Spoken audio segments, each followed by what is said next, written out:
de problèmes de notre société, qu'ils soient de nature environnementaux, économiques, sociaux, technologiques, éducatifs ou moraux, sont pris en considération par des dirigeants qui cherchent à les solutionner un à un.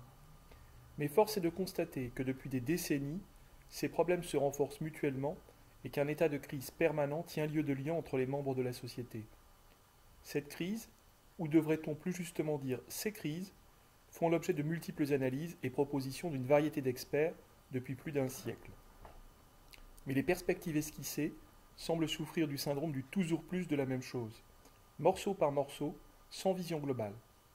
Et si ce que l'on nous présente comme la crise était en fait une révolution sociétale de première ampleur, aux problèmes nouveaux qui se posent, c'est avec les lunettes du passé que nombre de dirigeants posent aujourd'hui un regard sur le monde.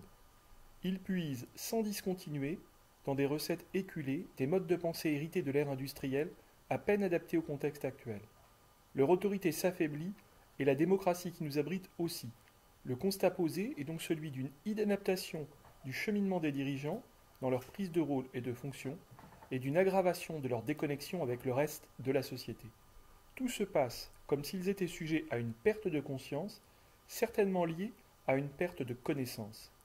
L'hypothèse principale de l'ouvrage réside dans l'idée d'une inhumanité de leur formation, trop centrée sur des techniques de gestion dont il s'agirait de revoir les finalités, ainsi que d'une révision nécessaire des fondements épistémologiques, tout autant que pratiques, qui orientent ces formations.